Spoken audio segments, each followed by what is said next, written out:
जय श्री कृष्णा। अब सुनिए आगे का अध्याय। उम्मीद है इससे पहले की कथा भी आपने जरूर सुनी होगी।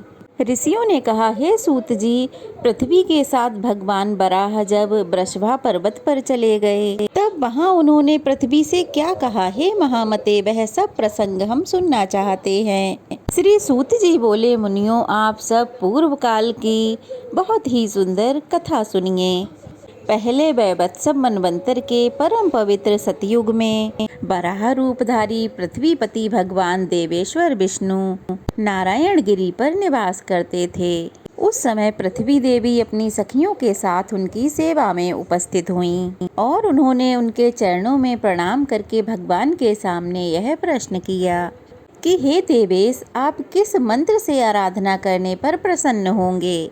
जो मंत्र आपको सदा ही प्रिय है और नियम पूर्वक रहने वाले मनुष्यों को आपके धाम की प्राप्ति करा देता है, कृपया उसका उपदेश मुझे दीजिए। भूदेवी के इस प्रश्न पर भगवान वराह ने मुस्कुराते हुए कहा, देवी सुनो, यह परम गोपनीय मंत्र है। इसे कभी भी अनाधिकारी के सामने नहीं बताना चाहिए। जो सेवा करने वाला भक्त तथा मन और इंद्रियों को बस में रखने वाला है, केवल उसी को इस मंत्र का उपदेश करना चाहिए। यह मंत्र इस प्रकार है, ओम नमः श्री बाराहे धरण युद्ध धारणाय स्वाहा। मुमुक्षु पुरुषों को सदैव इस मंत्र का जप करना चाहिए। भूदेवी, यह मंत्र सभी सिद्धियों को देने वाला है। इस मंत्र के संकर्षण ऋषि हैं और मैं ही देवता कहा गया हूँ। इसका छंद पंक्ति है, श्री बीज है। सदगुरु से इसकी दीक्षा लेकर इसका 4 लाख जप करना चाहिए और घी तथा शहद मिलाई हुई खीर से हवन करना चाहिए। अब मैं अपने स्वरूप का ध्यान बतला रहा हूँ जो अंतःकरण शुद्ध करने वाला है। हे वसुधे, मेरे अंगों की कांति शुद्ध स्फटिक मणि के समान श्वेत है। खिले हुए लाल कमल दलों के समान सुंदर नेत्र हैं। वराह के समान मुख है, स्वरूप सौम्य है। 4 भुजाएं हैं, मस्तक पर किरीट शोभा पाता है। वक्ष स्थल में श्री वत्स का चिन्ह है। हाथों में शंख चक्र और अभयदायिनी मुद्रा और कमल सुशोभित हैं। मेरी बाईं जांघ पर तुम बैठी हो। मैंने लाल रंग के वस्त्र पहनकर लाल रंग के आभूषणों से ही अपने आप को विभूषित किया है। श्री कच्छप के पृष्ठभाग में शेषनाग की मूर्ति है। उसके ऊपर सहस्त्र दल कमल का आसन है और उसके ऊपर मैं विराजमान हूँ। इस तरह ध्यान करके जो भी मनुष्य सदा अष्टोत्तर 60 मंत्र का जप करता है, वह संपूर्ण कामनाओं को पाता है और अंत में मोक्ष प्राप्त कर लेता है। यह सुनकर पृथ्वी देवी ने फिर से प्रश्न किया कि हे देव, पूर्व काल में किसने इस मंत्र का अनुष्ठान किया है और उसे किस फल की प्राप्ति हुई है? तब भगवान वराह कहने लगे, हे देवी, पहले कृतयुग में धर्म नाम के महात्मा मनु ने ब्रह्मा जी से इस मंत्र को प्राप्त किया और इसी पर्वत पर उसका जप करके मेरा प्रत्यक्ष दर्शन प्राप्त किया। फिर मुझसे अभीष्ट वरदान प्राप्त करके वे मेरे पद को ही प्राप्त हो गए। पूर्व काल में इंद्र दुर्वासा के श्राप से स्वर्ग भ्रष्ट हो गए थे। उस समय उन्होंने इसी मंत्र से यहीं मेरी प्रार्थना करके स्वर्ग फिर से प्राप्त कर लिया था। भूदेवी, अन्य मुनियों ने भी इस मंत्र का जप करके परम गति प्राप्त की है। सर्पों के स्वामी अनंत ने कश्यप जी से इस मंत्र को पाकर श्वेत दीप में इसका जप किया और उसी से अद्भुत शक्ति पाकर वे इस पृथ्वी को धारण करने में समर्थ हुए हैं। इसलिए पृथ्वी की अभिलाषा रखने वाले मनुष्य को इस लोक में सदा इस मंत्र का जप करना चाहिए। भगवान वराह कहते हैं, महादेवी पृथ्वी, अब मैं तुम्हें एक पवित्र इतिहास सुनाता हूँ, सुनो। वैवत्सव मनवंतर के आदि सतयुग में वायु देवता का बड़ा भारी तप देखकर लक्ष्मी निवास भगवान श्री विष्णु श्री देवी और भूदेवी के साथ स्वामी पुष्करणी के तट पर आए। इसके दक्षिण तट पर परम पवित्र आनंद नामक विमान में वे श्री लक्ष्मीकांत श्री विष्णु सदा वायु देवता का प्रिय करते हुए निवास किया करते थे। तभी से कार्तिकेय जी द्वारा निरंतर पूजित होकर भगवान ऋषिकेश इस विमान पर अदृश्य होकर रहते हैं और आगे भी रहेंगे। पृथ्वी ने कहा, मनुष्य की दृष्टि में न आने वाले भगवान विष्णु किस प्रकार यहाँ प्रत्यक्ष दिखाई देंगे, ये भी बताइए। तब भगवान वराह कहने लगे, हे देवी, महर्षि अगस्त्य ने सनातन रूप भगवान विष्णु का इस पर्वत पर आकर दर्शन किया और 12 वर्षों तक कठिन आराधना करके उन्हें बारंबार प्रसन्न किया। इसके बाद यह प्रार्थना की कि भगवान आप सदा यहाँ निवास करें और सभी लोगों को आपका प्रत्यक्ष दर्शन होता रहे। उनके ऐसा कहने पर श्री भूदेवियों के साथ भगवान इस प्रकार बोले, हे महामुने, मैं तुम्हारे संतोष के लिए समस्त देहधारियों को प्रत्यक्ष दर्शन देता हुआ यहाँ निवास करूँगा, परंतु यह विमान यहाँ किसी को दिखाई नहीं देगा। भगवान के ऐसे वचन सुनकर अगस्त्य मुनि प्रसन्न होकर अपने आश्रम को चले गए। तब से भगवान विष्णु मुनियों के ही दृष्टि में आने वाले इस विमान पर मनुष्य आदि प्राणियों की दृष्टि के विषय होकर चतुर्भुज होकर यहाँ निवास करते हैं और आगे भी निवास करेंगे। स्कंद स्वामी सदा उनकी आराधना करते हैं और वायु देवता सेवा में तत्पर रहते हैं। एक समय की बात है, मित्र वर्मा की मनोरमा धर्म पत्नी के गर्भ से आकाश नाम का एक पुत्र उत्पन्न हुआ, जो अपने कुल का आभूषण था। शक वंश में उत्पन्न धरणी नामक कन्या राजकुमार आकाश की धर्म पत्नी हुई। राजा मित्र वर्मा ने अपने उस पुत्र को राज्य का सारा भार सौंपकर वेंकटाचल के पास पवित्र तपोवन को प्रस्थान किया। राजकुमार आकाश महान चक्रवर्ती राजा हुए। वे एक पत्नी व्रत थे। केवल अपनी धर्म पत्नी धरणी के प्रति ही उनका मन अनुरक्त था। एक दिन उन्होंने यज्ञ करने के लिए आरणी नदी के किनारे भूमि शोधन कराया। जब सोने के हल से पृथ्वी जोती जाने लगी, तब बीज की मुट्ठी बिखेरते समय राजा ने देखा, पृथ्वी से एक कन्या प्रकट हुई है, जो कमल की सैया पर सोई हुई है। वह बड़ी सुंदरी और समस्त शुभ लक्षणों से युक्त थी। सोने की पुतली सी शोभा पा रही थी। उसे देखकर राजा के नेत्र हर्ष से खिल उठे। उन्होंने उसे गोद में उठा लिया और यह मेरी ही पुत्री है, ऐसा कहकर मंत्रियों के साथ बड़े उत्साह के साथ चल पड़े। ठीक उसी समय आकाशवाणी हुई, राजन, ये वास्तव में तुम्हारी ही पुत्री है। इस सुंदर नेत्रों वाली कन्या का तुम ही पालन पोषण करो। आकाशवाणी की बात सुनकर राजा के मन में और भी प्रसन्नता हुई। फिर उन्होंने बड़ी धूमधाम के साथ अपने नगर में प्रवेश किया और महारानी धरणी देवी को बुलाकर कहा, हे महारानी, ये अपनी ही कन्या है, जरा इसे देखो तो। यह पृथ्वी से प्रकट हुई है। हम दोनों के लिए अब ये ही हमारी संतान है। ऐसा कहकर आकाशराज ने रानी के हाथ में प्रेम पूर्वक वह कन्या दे दी। उस कन्या के घर में प्रवेश करते ही धरणी देवी ने भी गर्भ धारण कर लिया और समय आने पर उत्तम मुहूर्त में उनने एक पुत्र को जन्म दिया। उस समय 5 ग्रह उच्च स्थानों में स्थित थे और सूर्य देव मेष राशि में विराजमान थे। उस पुत्र के जन्म काल में देवताओं की दुंदुभियां बज उठी थीं और राजा के घर में पुष्पों की वर्षा हुई। उस समय बड़ी ही सुंदर हवा चल रही थी। जिन लोगों ने महाराज को पुत्र जन्म का समाचार सुनाया, महाराज के पास उस समय जो कुछ भी था वह सब उनको दे डाला। केवल छत्र और चामर रख लिया। 1 करोड़ कपिला गौएं, 101 बैल दान किए। 12वें दिन का मुहूर्त आने पर उन्होंने जाति कर्म आदि क्रियाएं संपन्न की और खुद ही पुत्र का नाम वसुदान रख दिया। पृथ्वी देवी, आकाशराज का पुत्र वसुदान बड़ा ही सुंदर था। वह बालक प्रतिदिन शुक्ल पक्ष के चंद्रमा के समान बढ़ने लगा। वेदों के पारंगत विद्वानों ने उस सुकुमार का उपनयन संस्कार किया। पिता से ही उसने मंत्र पूर्वक अस्त्र शस्त्रों की शिक्षा पाई। अंग और उपांगों सहित उसने धनुर्वेदों के चारों पादों का अध्ययन किया। पृथ्वी देवी ने पूछा, भगवान, आपने आकाशराज के पुत्र का नाम बताया, अब ये बताने की कृपा करें उनकी अयोनिजा कन्या का नाम उस समय क्या रखा गया था।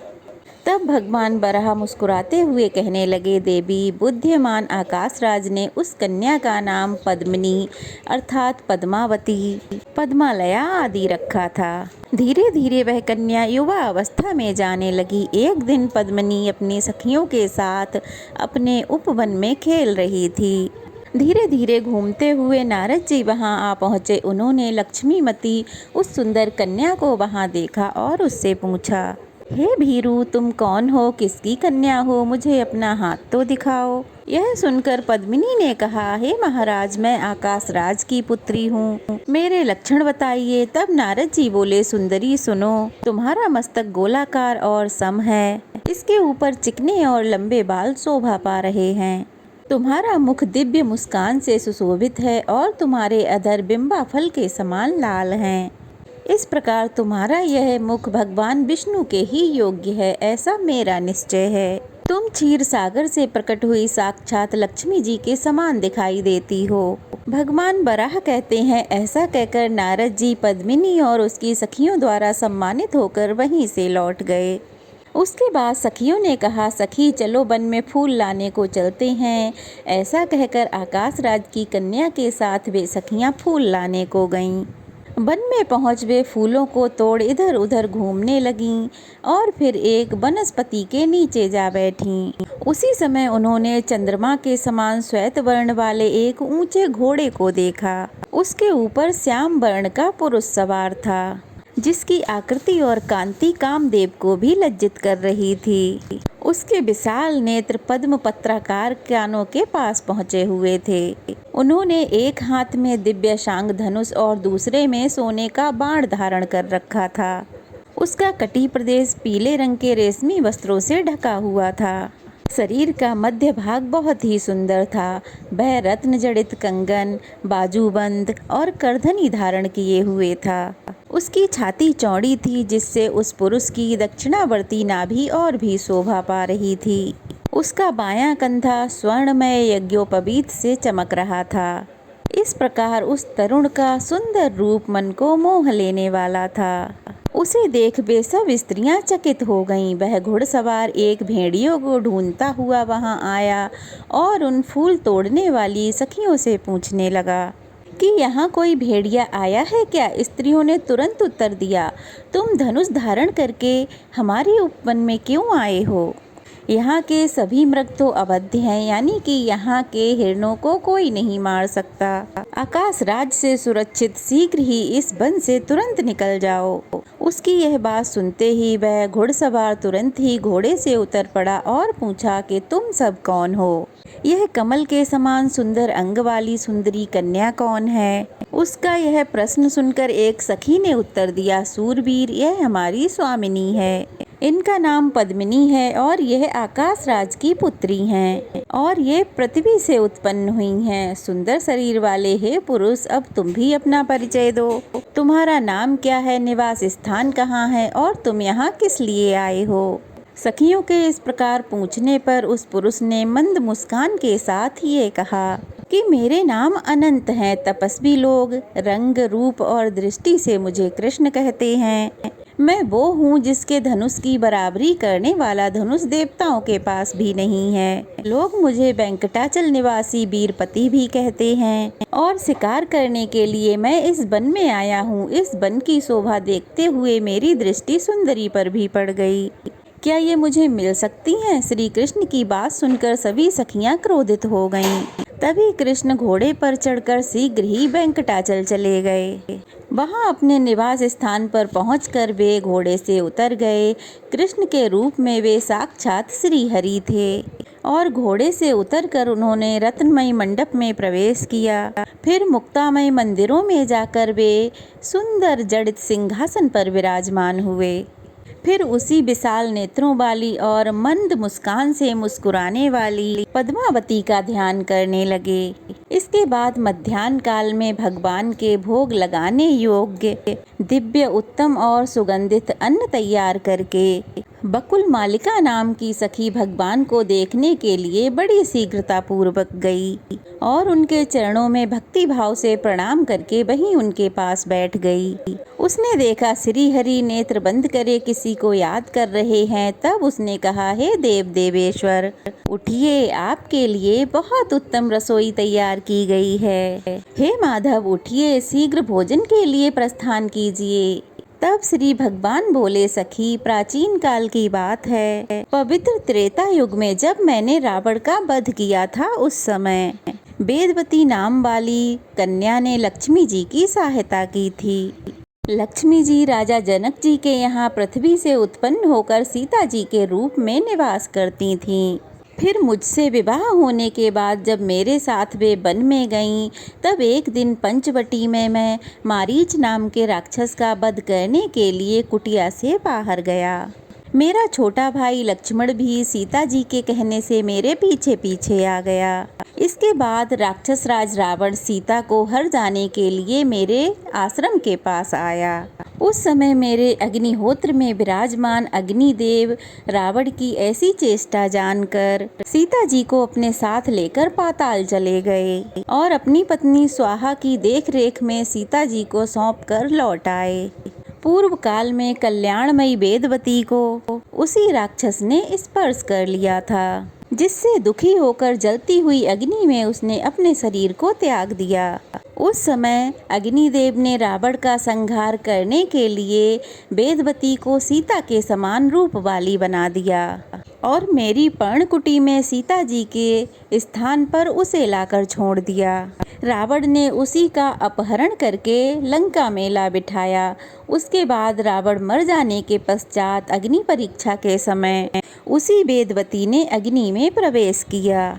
उसी समय अग्निदेव ने स्वाहा के पास सुरक्षित जनक नंदिनी को मेरे हाथ में लाकर सौंपा और कहा यह वेदवती सीता का परम प्रिय करने वाली है, इसलिए आप इसे वरदान देकर प्रसन्न करें। अग्निदेव की यह बात सुनकर सीता ने भी मुझसे कहा, हे प्रभु, यह वेदवती सदा मेरा प्रिय करने वाली है।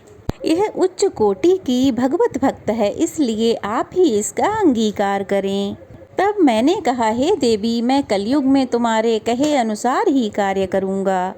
तब तक यह देवताओं से पूजित होकर मेरे धाम में निवास करे। इसके बाद पृथ्वी से प्रकट होकर यह आकाश राज की पुत्री होगी। हे सखी, इस प्रकार पूर्व काल में मैंने जिसे वरदान दिया था, वह सुंदरी इस समय नारायणपुर में पृथ्वी से प्रकट हुई है। वह लक्ष्मी के समान ही सद्गुणवती है। उसके नेत्र कमल के समान परम सुंदर हैं और आज जब मैं शिकार खेलने को गया हुआ था, तब आज वह मेरे देखने में आई थी। वह अपने ही समान सुंदर सखियों के साथ वन में फूल तोड़ रही थी। हे बकुल मालिके, तुम वहां जाकर उस कन्या को देखो और यह जान लो कि वह अपने अनुपम रूप और लावण्य से इस प्रशंसा के लायक है भी या नहीं। तब बकुल मालिका सखी देवादिदेव भगवान को प्रणाम करके गुंजा के समान लाल रंग वाले घोड़े पर सवार हुई और उनके बताए हुए मार्ग से चल दी। रास्ते में अनेक प्रकार के हिरणों, पक्षियों और लताओं को देखती हुई और बार बार प्रसन्न होती हुई वह आरणी नदी के पश्चिम तट पर जा पहुंची। फिर वहां पर जाकर उसने जो कुछ भी देखा या जो कुछ भी हुआ, इसका वृतांत आप सभी अगले अध्याय में जरूर सुनिएगा। आज की कथा समाप्त हुई। जय श्री कृष्णा। अगर आज की वीडियो पसंद आई हो तो वीडियो को लाइक करके शेयर करें और अगर नए हैं तो प्लीज़ चैनल को सब्सक्राइब करें। राधे राधे।